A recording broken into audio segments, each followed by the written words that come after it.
You're watching CSTV, award-winning innovation in broadcast television production. From the corporate capitals of America, this is American Spotlight.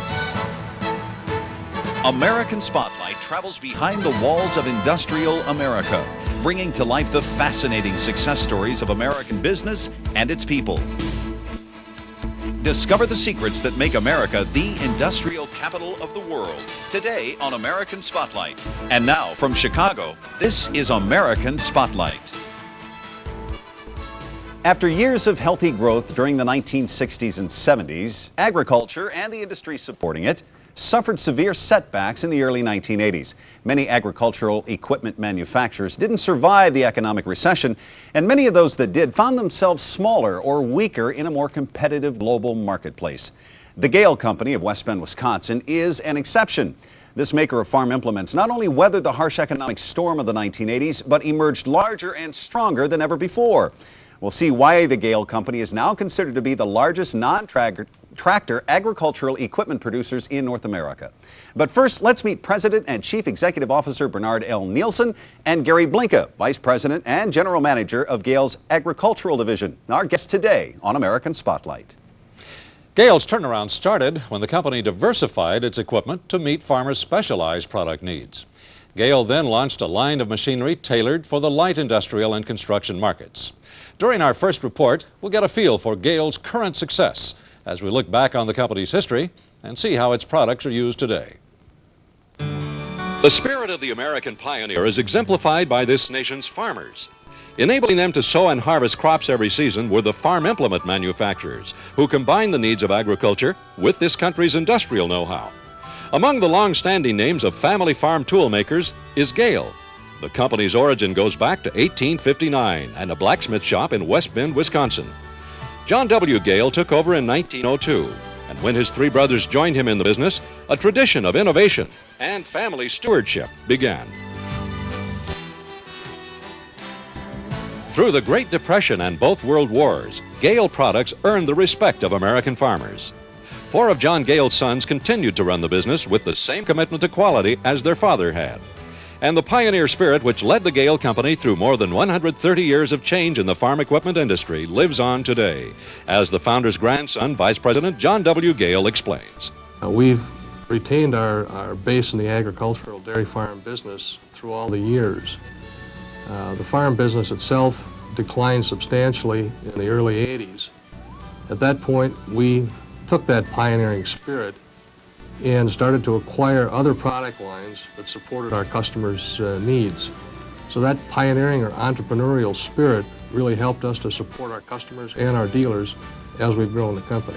Our agricultural product line is focused basically in the dairy and livestock area. We have 5 basic product groups to serve the dairy farmers' needs. We have forage harvesting and handling equipment. We have a full range of hay products, harvesting and baling.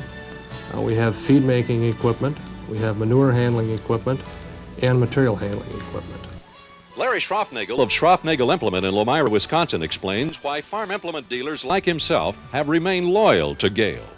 They're always open for new suggestions, new innovations, as well as improving on what they are presently building. The skid loader business is something that is becoming more and more of a necessity on the farm. And they are altering the skid loader to fit the farmer's needs, as well as they just introduced a line of total mixed ration feeders, feeder boxes. This is a new market Gehl got into within the last year, and it's a growing market. Developing the grinder mixer for the modern day farming operation has been another improvement that they've pursued very heavily. Leonard Laufenberg uses Gehl Company equipment on his Wisconsin farm. Well, we've been dairy farming now for 25 years and been using Gehl equipment for 25 years. And we use their choppers and their blowers and their wagons and their manure spreaders. And they've been helping us cut our labor down and doing our job much easier and faster. Gehl formed the Industrial Construction Division to further develop the company's product mix. Steve Oyster explains why he now offers his customers the Gehl line of light industrial and construction equipment. Gehl adds a pretty wide product to us. They offer skid loaders, which gets us into a very wide application. We can sell to a number of different markets. They also have shooting boom forklift trucks, which get us into what our original business started as, was shooting boom forklifts. They expand our opportunities there, and it looks like we have some future opportunities with Gehl. The Gehl skid loader currently has about 20 different attachments that it can use, which really opens up the applications for the skid loader. It can go anywhere from doing excavating work to the standard bucket for material movement. You can put an auger on it to dig post holes to place fences. You can do concrete work, so you can repair your bridges and infrastructure. So it really opens up the market for us.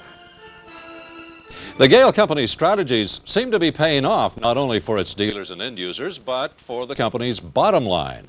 And since the company initiated its restructuring 5 years ago, sales have quadrupled, while the net income went from a loss of $500,000 to a profit of more than $5 million. We welcome once again President and Chief Executive Officer Bernard L. Nielsen and Vice President and General Manager Gary Blinka. Gentlemen, thank you for joining us today on American Spotlight. Bernie, the numbers that Bill Freeman just recited are certainly impressive. How were you able to thrive in an industry when others failed, but not only that, you grew at such a rapid rate? Well, if you look back, and we've talked about it, and that it was the recession that occurred in the 80s gave Gehl an opportunity to capitalize on a relatively depressed market. And in fact, Gehl had preserved a very healthy balance sheet, paid down their debt, and in the face of that, were able to go out and acquire assets that other companies were willing to sell. So we really have capitalized on probably a one-time opportunity. And this, I would assume, this is one of the ways you plan on maintaining this momentum. Certainly. We're a company that will capitalize on opportunities as they exist to better serve our customers' needs. What about your management style? Here is a closely held family company, and yet you've made these incredible bold changes. Tell us about your style of business. Well, it's my style from a personal standpoint is proactive and it's aggressive, and basically we try to operate our business to that extent. We push it to the maximum practical degree of risk versus reward. In other words, calculated risk. But we're really trying in the end result to serve the customer's needs to the best of our ability. And would you not agree then that is the cornerstone of the mission of the Gehl Company? It is, along with the empowerment of people and the involvement of people in that process. Gary, let's look at your agricultural division for a moment. How do you plan on keeping this edge? Obviously, those in your industry are in somewhat of recovery. Well, Dave, our farmers today are much more healthier than they have been in the past, and they're looking for new equipment. They're looking for new equipment with new features, and we're positioning ourselves with a program of continuous improvement that is driving towards world-class manufacturing that will be able to provide a better product to the customer with improved quality at a shorter cycle time to him. Now, those watching at home would assume that perhaps a baler is just a baler or a manure spreader is just that. How important can research and development, new product development, be in the farm equipment industry? Well, research and development is key to being competitive. We are very focused on research and development because our customers are looking for certain features and options in our equipment. And we use research and development to make sure that we provide what that customer is looking for.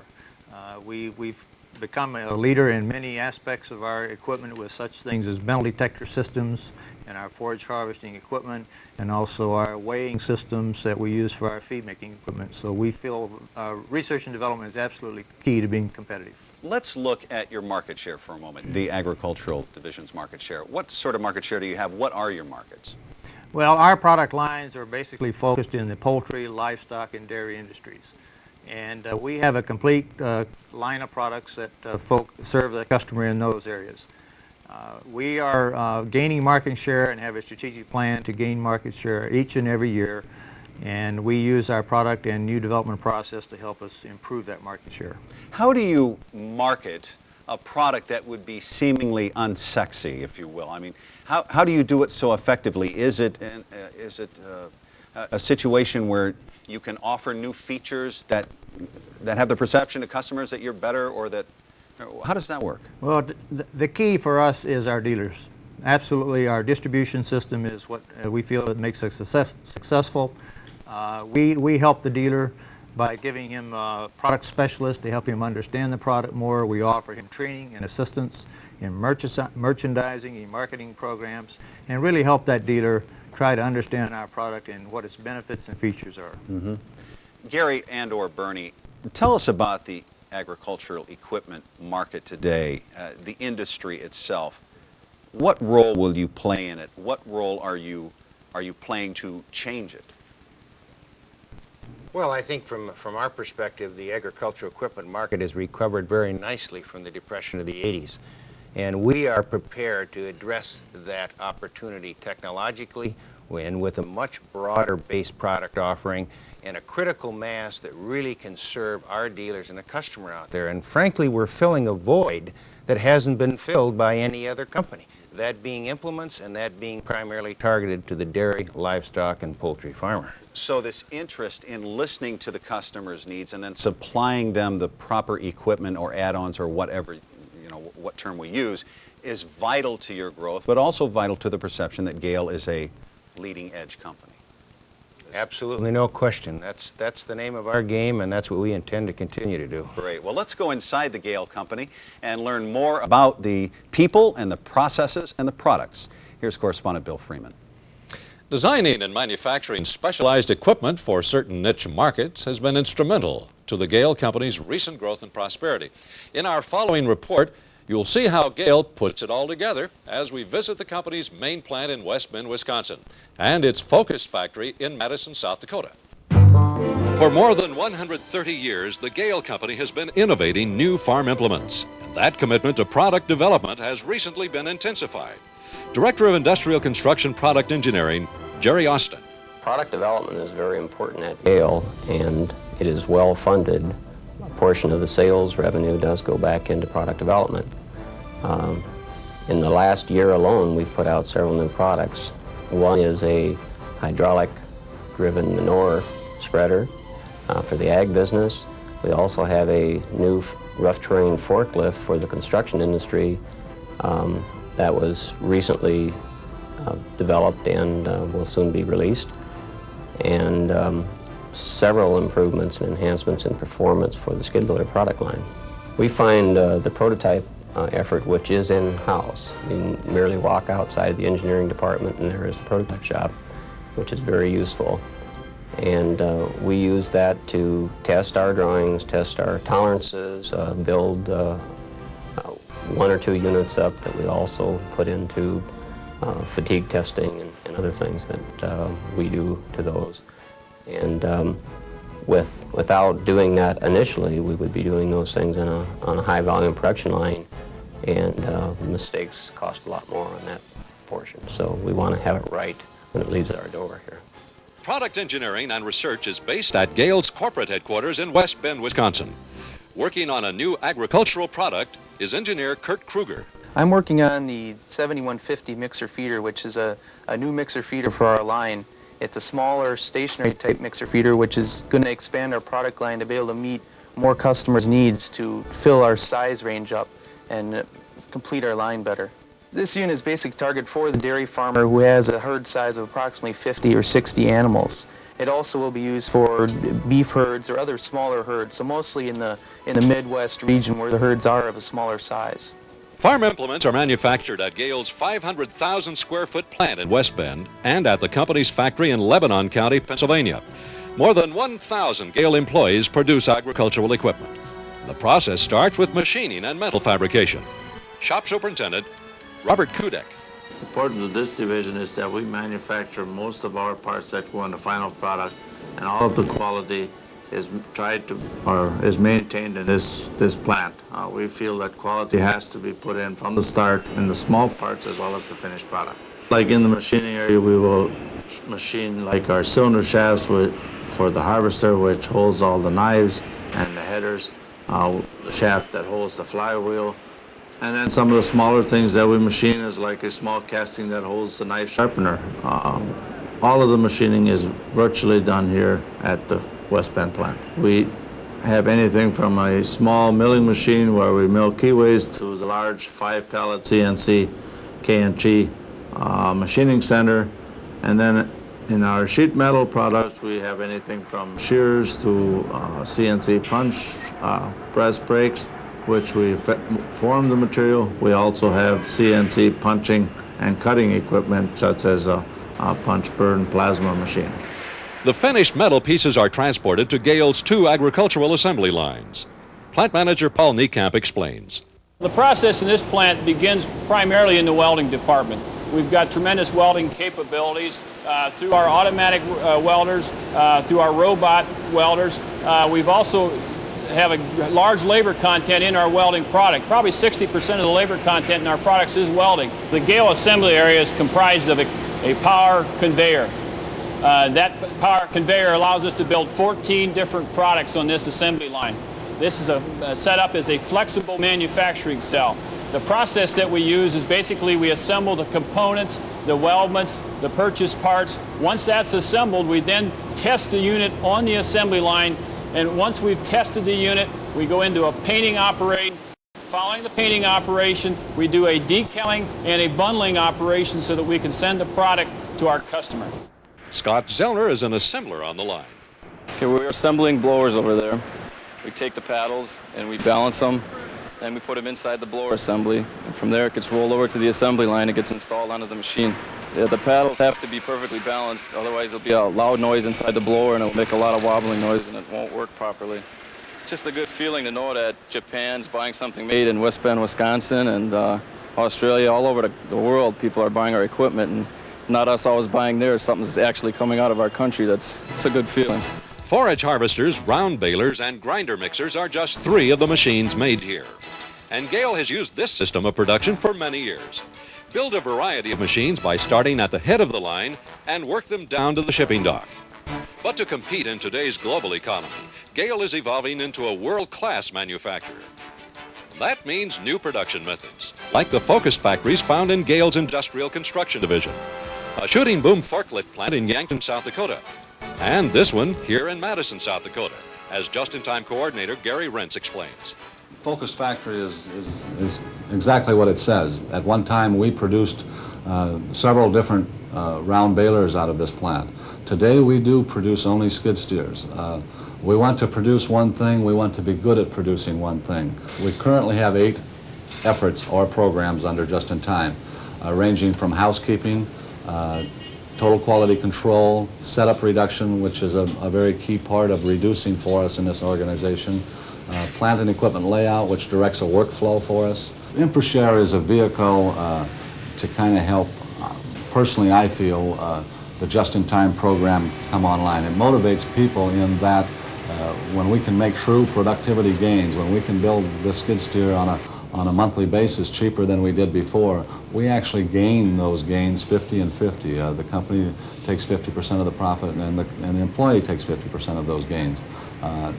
It's a very, very large motivating tool, so to speak. It's encouraged a lot of people to get on this just-in-time bandwagon. We have used many ideas, like I think 150 ideas so far that have been turned in by employees. Carolyn Feige is on the just-in-time housekeeping team.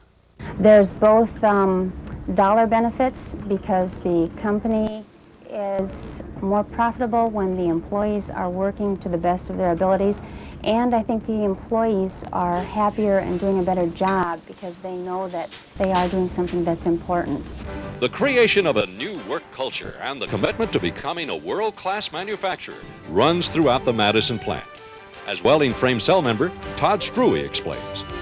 I believe everybody feels that the changes we've made are definitely worth the effort, and we're pushing ahead. We're striving to compete on a world-class scale, so we definitely know that we have to compete better and make a better product. Now, the changes we've made in producing a work cells area have greatly increased productivity. Our time's better spent.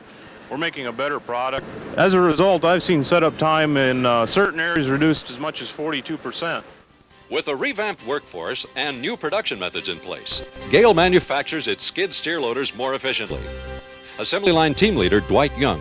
We have line balancing here in the assembly process. Everything comes in from different departments. We're working on a 36-minute cycle on this model and on clock. That shows us the different stations. The meaning of that is if people have trouble, they'll flip that on, and then one of the team leaders or supervisors can go down there and help them out with the problem so they can finish their cycle. Line balancing has helped improve quality, overall production's up. We have a team effort, and it's working good. Everybody's working together as a team. Attitude's getting better. It's just moving along, and everybody seems a little happier. While the Industrial Construction Division is only 4 years old and has only recently existed as a uniquely separate division, sales are in excess of $40 million per year. That's almost 10 times greater than the division's sales in its first year of operation. We welcome a new member of the Gehl staff to our set today. Joining us is Robert L. Hartsock, Vice President and General Manager of Gehl's IC Division. Bob, let's talk about those impressive numbers. What do you attribute this incredible success to? Well, Dave, we started the IC division and Gehl's involvement in it with the skid loader, our skid steer loader line, and we had been successfully marketing that line in Europe, in the major metropolitan markets of Europe for a number of years.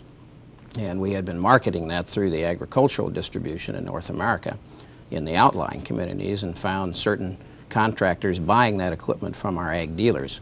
So it was a natural thing to modify the equipment as we had done for the European market and bring it into North America as a construction machine. What challenges did you see inherent in bringing this non-traditional manufacturing program and points to your manufacturing process, because it was out of the realm of what you had known? And how important were the people in implementing the success of that?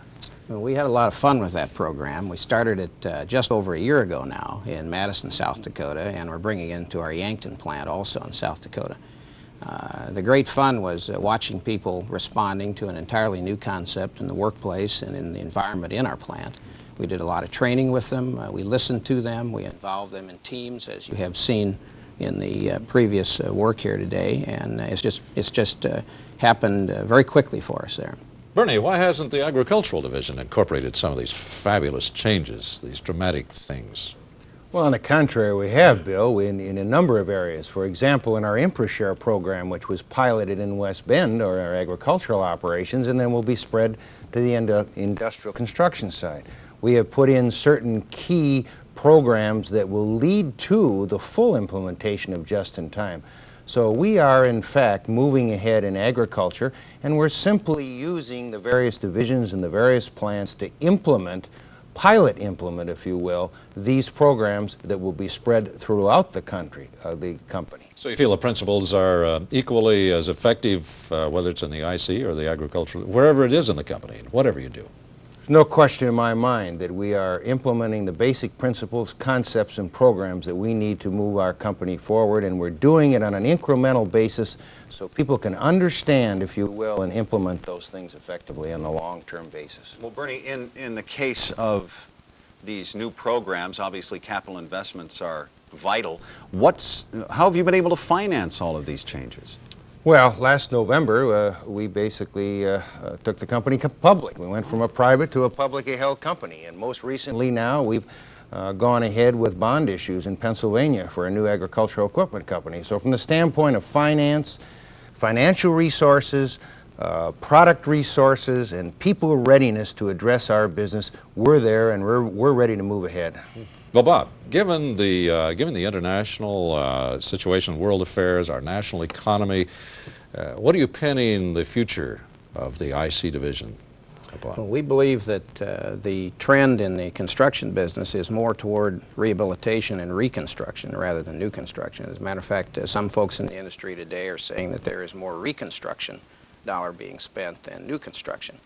Our equipment, our machinery, follow that market trend and are used, as you've seen, in a number of applications in the rehabilitation, reconstruction business. So that's what's going to pull us ahead. So the infrastructure, if you will, of the various developing countries, or certainly in Europe in 1992, as we see the economic community merge as one market, is extremely vital to your program. That's correct. And we have a good distribution system there now and a good market share there now. This is obviously an important market for you as you maintain this aggressive growth. What do you think about it personally in terms of how it will play as in the overall picture of Gehl's growth? Well, we viewed it for some time as necessary to developing the economies of scale to be able to build our business from a profitable and from a growth standpoint. We needed, and most companies need, to operate globally to be successful. We are on the verge now of further license agreements in China. We are on the verge of additional contract manufacturing in Germany to deal with the EC markets. And I think it's pretty obvious that the two basic needs that these Eastern Bloc countries are going to have are going to be food and infrastructure development. So as Bob said, we're prepared and we're poised to meet the demand of that market and certainly reap the rewards of the opportunities that are there on an international basis. So it's a position of strength all the way around. Certainly is, and I think that it's been well thought through, it's been implemented, and the most important thing is we're ready to meet that demand. We're not struggling just to get up to speed. Well, we have heard an incredible story today of aggressive growth within your company, and certainly there are those who are watching this program that could benefit from advice that both of you can give about being successful in American manufacturing today. From the heart, what would you say is your guiding principle in being successful in the competitive world? Well, I think from an individual and from a company standpoint, you have to plan effectively, and you have to then take that plan, implement, and most importantly, execute it. But more importantly than that is that no one person does anything very extensive alone. And you have to build a team. You have to build people around you that have a focus and a direction and an understanding as to what the mission is. And then beyond that, you have to take the time to create understanding and motivate those people so that their accomplishment comes to the maximum level of their capability. Anything to add, Bob? I would agree with Bernie entirely. Bring your people into it, listen to them, listen to what your customers need. And the great feeling comes when you realize you're not running the business anymore, they are. Motivate and inspire your people to motivate you in some cases, I would assume. And sleep better at night. And sleep better at night. Absolutely. A fascinating success story to be sure, gentlemen. We appreciate you bringing it to us today. Our guests have been Bernard L. Nielsen, President and Chief Executive Officer, Robert L. Hartsock, Vice President and GM of Gehl's IC Division, and Gary L. Blinka, Vice President and GM of Gehl's Ag Division, from the Gehl Company. We thank you very much for joining us on American Spotlight. Next time, another inspiring success story about American business. We'll see you then. For Bill Freeman, I'm Dave Saint. Thanks for watching. We'll see you next time.